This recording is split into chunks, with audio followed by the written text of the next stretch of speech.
mandaté le secrétaire permanent que je suis, qui lui a confié cette lourde, je dis bien délicate mission de redynamiser la plateforme présidentielle, la plateforme aujourd'hui au pouvoir dans notre pays.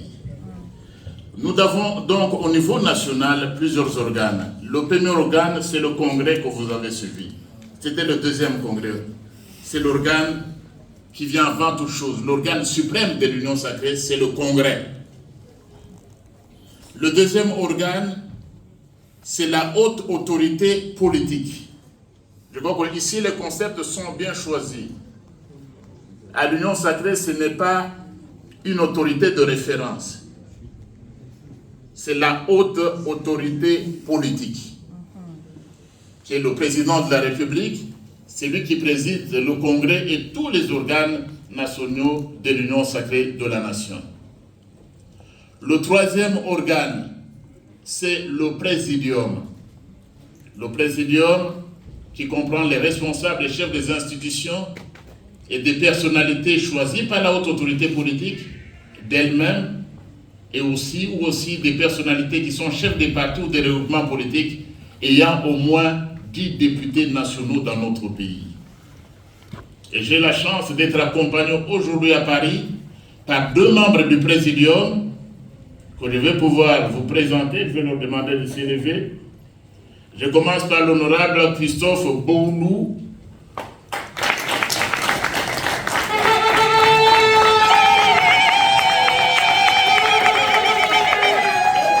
L'honorable Christophe Boulou est député national élu de Bikoro dans la province de l'Équateur.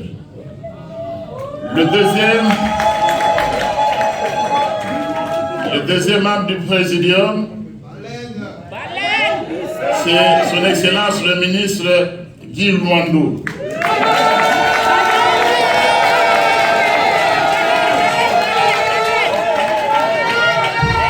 Le ministre Guy Luando est membre du Présidium. Il est actuellement membre du gouvernement, chargé des relations avec le Parlement. L'honorable Guy Luando est aussi député national, après avoir occupé plusieurs autres fonctions dans le gouvernement. Voilà donc les 2 membres du Présidium qui m'accompagnent. Il faut ajouter que le secrétaire permanent que je suis est également membre du Présidium. Si vous pouvez l'applaudir aussi.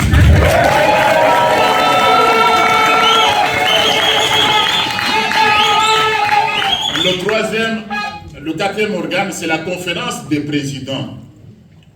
Tous les présidents des partis et regroupements politiques ont leur organe, c'est la conférence des présidents. Au niveau national, le dernier organe, c'est le secrétariat permanent que j'ai reçu mission de diriger. Le secrétaire permanent est dirigé par le secrétaire permanent et le secrétaire permanent est le rapporteur de tous les organes nationaux de l'Union sacrée de la nation, et le secrétaire permanent est également le porte-parole de l'Union sacrée de la nation.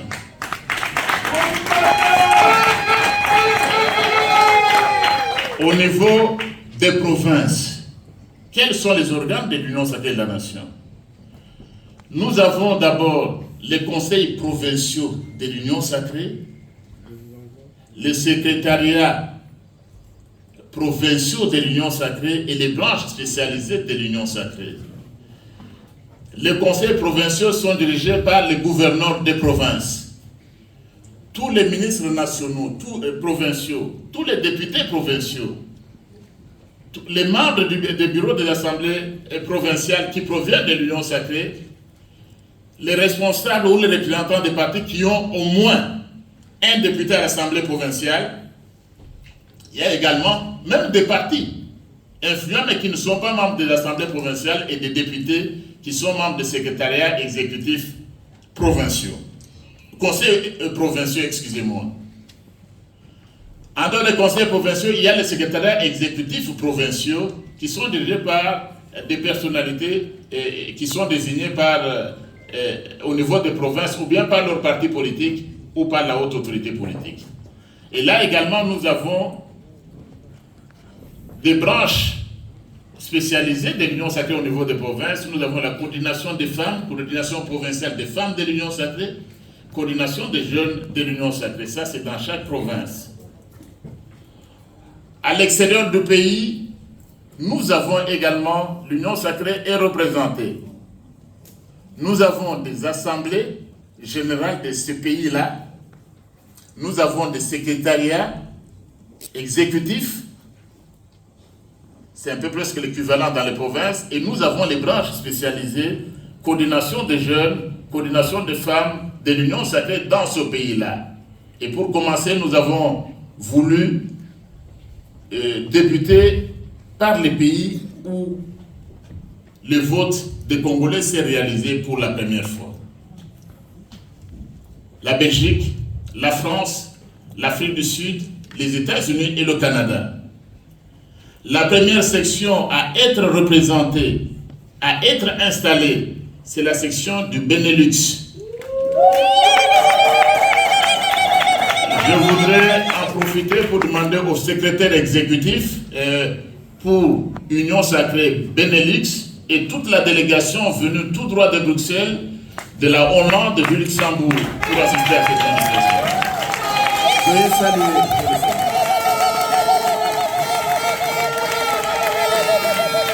Merci beaucoup, merci. Ils sont venus tout droit du Benelux pour prendre part à l'investiture de leurs collègues de l'Union Sacrée France.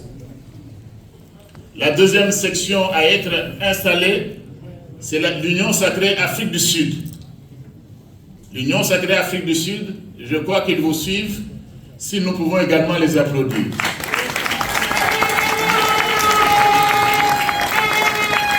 Et l'Union Sacrée France est la troisième section qui sera investie, qui sera installée aujourd'hui.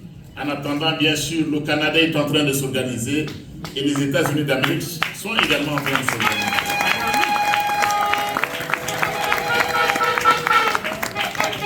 Et ça va aller de l'intérieur à l'extérieur. Après Paris, je crois la prochaine section installée, ce sera l'Union Sacrée dans la province du Haut-Touélé, dans l'ancienne province orientale, tout près du nord. Ils sont sur la liste. L'Union Sacrée Bazouélé, chef-lieu Bouta sur la liste. L'Union Sacrée Okatanga sur la liste. Donc ça va aller intérieur, diaspora et vice-versa pour que la vision de son Excellence Félix Antoine Tshisekedi Tshilombo soit vraiment bien comprise par la nation. J'étais en train de présenter les membres. Permettez-moi également de saluer la présence dans cette salle de celui qui représente le président de la République, chef de l'État ici en France. C'est son Excellence, Monsieur l'ambassadeur, qui nous fait l'honneur d'être là. Et je lui demande...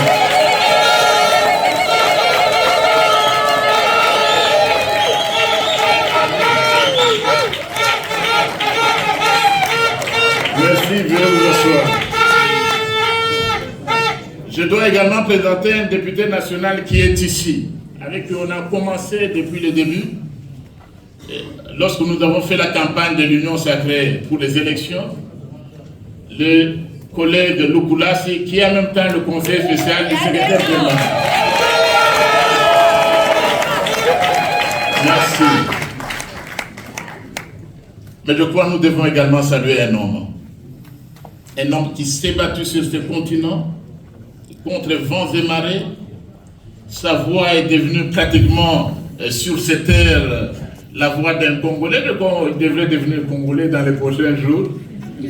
Il s'est battu dans toutes les instances, surtout lorsque notre pays est victime de l'agression rwandaise, l'agression dont nous sommes victimes de la part de cet État voyou qu'on appelle le Rwanda. Il a eu le courage de le dénoncer. Je voudrais demander au député européen Thierry Michel de venir ici et d'être applaudi.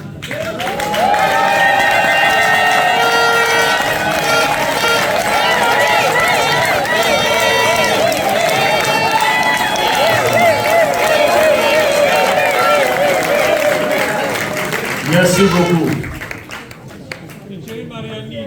Thierry Mariani, c'est pratiquement un Congolais.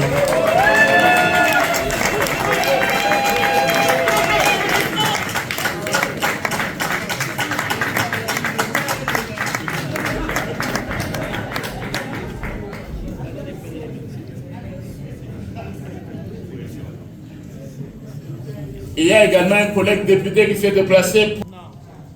Il n'y a pas de cofondateur à l'Union sacrée de la nation. Fatou Benton vivant! Viva! Fatou Benton vivant! Viva! Antoine Ballon vivant! Viva! Viva! Viva! Viva! Viva! Félix Tshisekedi, président de la République, chef de l'État, André Mata, secrétaire permanent. Merci. En fait, chaque section devra choisir son slogan. L'Afrique du Sud a son slogan en anglais. On attend, il faut comprendre que la France est en train de naître. C'est quand même ici Paris.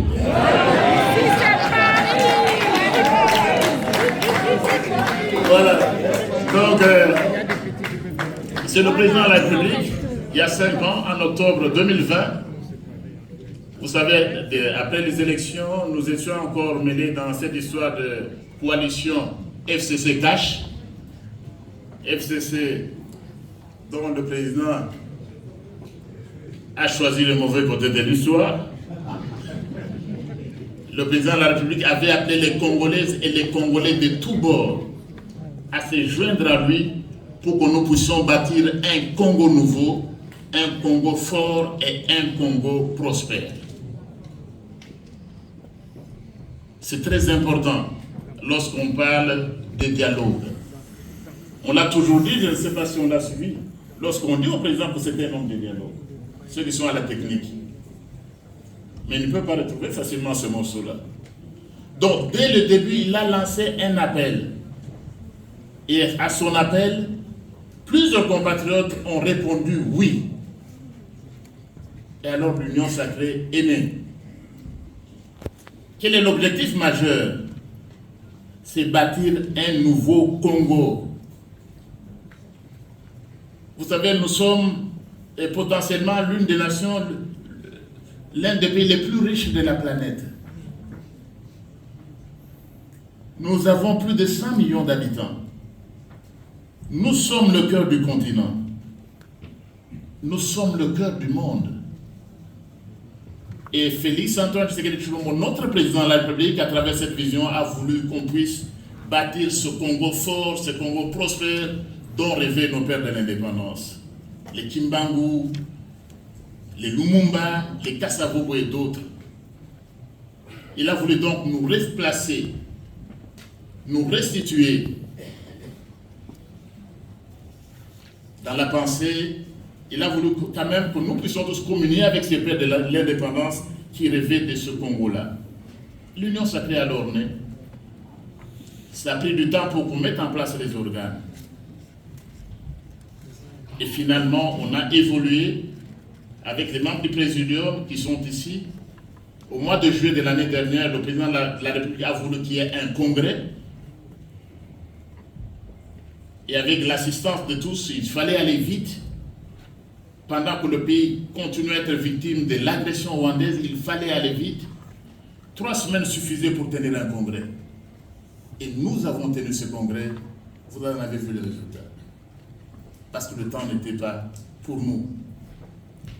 Et directement, nous devons mettre l'Union sacrée partout. L'Union sacrée, ce n'est pas seulement un regroupement, une plateforme de partis et de regroupements politiques. Les associations ont également leur place dans l'Union sacrée de la nation. Donc cela, c'est la vision même de son Excellence Félix Antoine Tshisekedi Tshilombo. Les associations et même certaines personnalités peuvent être choisies par la haute autorité politique pour faire partie de l'Union sacrée de la nation. Donc nous autres qui sommes des partis politiques, nous devons comprendre cette vision-là. La nation, ce n'est pas que les partis politiques. Ce n'est pas que les regroupements politiques, mais vous avez également ces nombreuses associations de la société civile qui ont également leur place au sein de l'Union sacrée de la nation. Et aujourd'hui, donc, nous sommes heureux. Nous sommes heureux de noter que nous sommes sur les traces.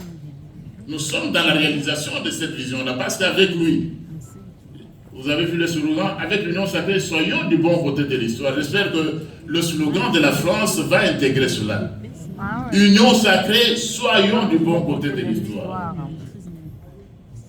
Parce qu'il y a toujours deux côtés. Il y a un bon, il y a un mauvais. Vous avez une route, il y a toujours un côté gauche et un côté droit. Soyons du bon côté de l'histoire. Et le bon côté de l'histoire aujourd'hui, ce n'est pas le côté des agresseurs ou de leurs alliés qu'on trouve parfois parmi certains compatriotes. Le bon côté de l'histoire aujourd'hui, c'est le côté de Félix Antoine Tshisekedi Tshilombo.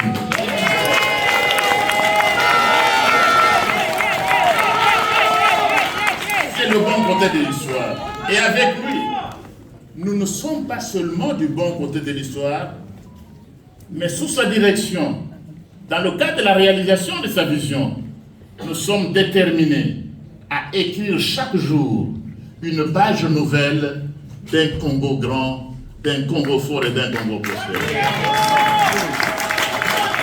Et chaque Congolaise et chaque Congolais, là où il se trouve, doit prendre cet engagement-là. Qu'est-ce que moi je fais? Quel est le paragraphe que j'écris? Quel est le point ou le point virgule que je mets au moment où la nation entière est déterminée à se mettre debout pour écrire une histoire nouvelle? Je ne veux pas, je parle déjà trop, mais je vais vous résumer certaines choses. Je viens du Congo, nous venons du Congo. Dernièrement, nous venons de tenir un colloque sur le 20e anniversaire de la Constitution. Ce colloque, mon institut l'a organisé en 2016, du temps de Kabila, dont aucun opportunisme. Et c'était les 20 ans de la Constitution du 18 février 2006, bilan et perspective. Nous avons convié tout le monde, parce que nous avons voulu un dialogue scientifique. Que le débat quitte les milieux des influenceurs. Ça ne doit pas être un débat de TikTok ou de quelqu'un qui met une petite phrase sur le WhatsApp et il communique, ça fait buzz. Non. Chaque nation a ses docteurs de la loi. Chaque nation a son élite. Et cette élite doit jouer un rôle. Chaque nation a ses intellectuels. Et étant à Paris, je voudrais dire que le premier, je ne pense pas que notre ami Marianne va me contredire. Dans la tradition française, moi je viens de la tradition anglaise, comme professeur à l'Université d'Afrique du Sud, professeur extraordinaire à l'Université d'Afrique du Sud. Je note dans mes lectures que la première fois que le mot intellectuel dont on parle tant, il est né en France, c'est au 19e siècle. Autour de cette fameuse lettre d'Émile Zola, J'accuse, et de l'affaire Dreyfus.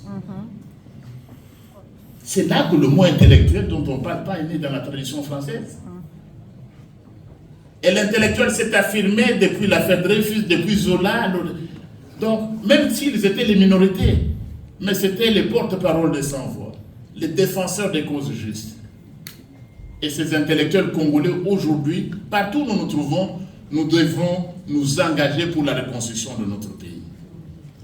Là-bas, tout le monde était invité. J'ai dit, majorité opposition, amenez-nous que les intellectuels viennent. Nous ne voulons pas de ces débats de sauts de moutons. Ces débats de cabaret, de Nganda, venez.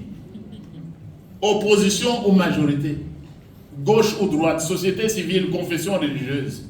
Tous sont venus, représentant une quinzaine de nos universités. Lubumbashi, Kananga, Mbandaka, toutes nos universités, la plupart de nos universités, pour arriver à une conclusion que 20 ans après, il y a lieu de relire notre texte. Il y a lieu de relire notre texte. Parce que dans la Constitution, il y a même encore des histoires sur la transition. Les 11 provinces sont encore dans la Constitution. Donc vous ne pouvez pas dire non, qu'on ne débatte même pas sur la Constitution, mais ce n'est pas possible. Et j'ai dit, et ce n'est pas un constitutionnaliste qui viendrait du ciel qui va nous démentir, il n'y a pas de constitution immortelle.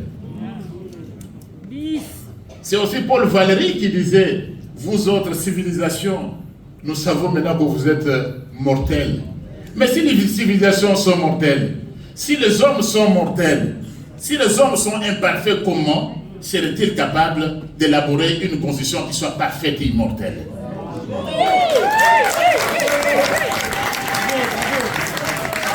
L'Union sacrée viva! Viva! L'Union sacrée viva! Viva! Asuka Bokolo Baboy, son avec l'Union sacrée viva Bolobi, viva, viva, nous sommes du bon côté de l'histoire. L'Union sacrée viva! Viva! L'Union sacrée viva! Viva! L'Union sacrée viva! Viva! Viva! Viva! Nous sommes du bon côté de l'histoire.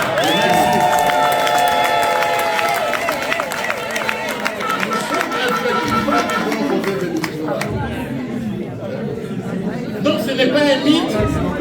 Il faut dédramatiser ce que vous entendez au pays.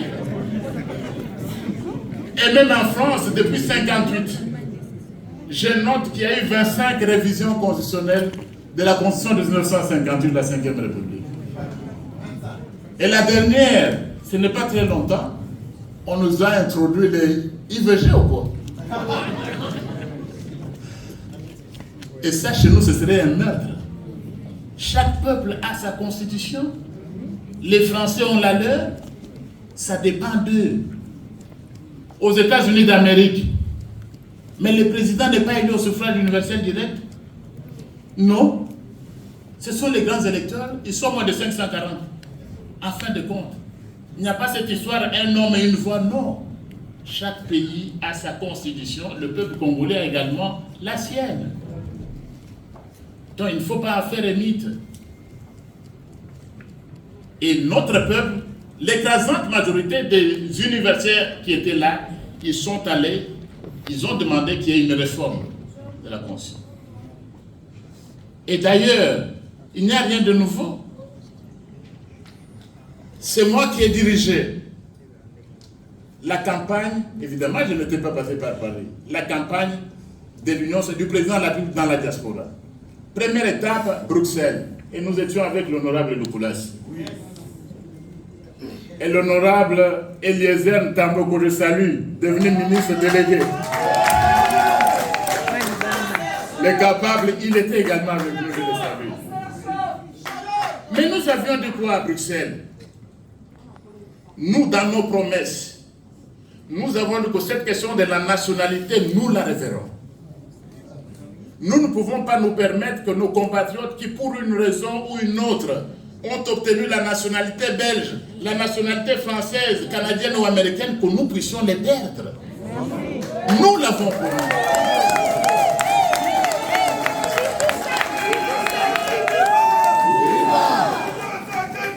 Viva! Viva!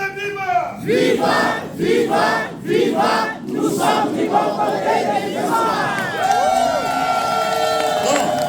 Si c'est une telle réforme, l'article 10 de notre Constitution prévoit que la Constitution congolaise est une et exclusive.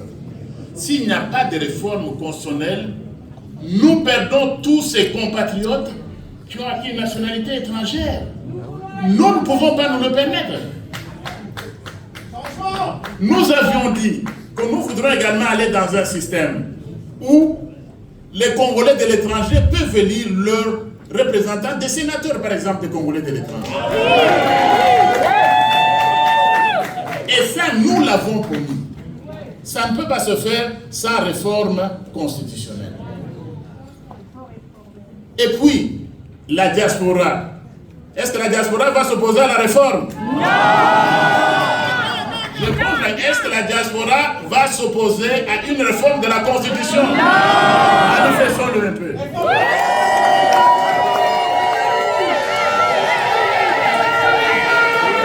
Merci. Merci, veuillez vous asseoir. Et pourquoi est-ce qu'on a eu de si bons résultats dans la diaspora? Parce que personne n'a fait autant pour la diaspora que Félix Antoine Tshisekedi Tshilombo, président de la République. À l'époque, il y avait des gens qui sont ici. Ils descendent en Dili, on l'arrête. Qui va vous arrêter en Dili, même si vous nous avez critiqué? Parce que pour nous, la plupart des critiques sont constructives. Mais vous arrivez chez vous, C'est avec Félix Antoine Tshisekedi Tshilombo, haute autorité politique de l'Union sacrée de la nation, qu'on a d'abord allégé cette procédure de l'obtention des visas. Oui. Est-ce que ça pouvait se faire avant? Non. Alors la diaspora est du bon côté de l'histoire, elle l'a démontré. C'est pourquoi nous voulons même aller plus loin. On veut aller plus loin. C'est avec lui, alors que la Constitution du 18 février prévoyait que tous les Congolais peuvent voter. Mais les compatriotes de la diaspora étaient considérés comme des citoyens de seconde zone. Alors qu'ils contribuent pour beaucoup à l'économie de notre pays. L'Union sacrée viva! Viva! L'Union sacrée viva! Viva! L'Union sacrée viva! Viva! Viva! Viva! Nous sommes du bon côté de l'histoire. Merci. Donc c'est cela. Nous savons qu'il y a d'autres contraintes, il y a d'autres questions à régler. Mais il a fallu attendre l'arrivée au pouvoir de son Excellence Félix Antoine Tshisekedi.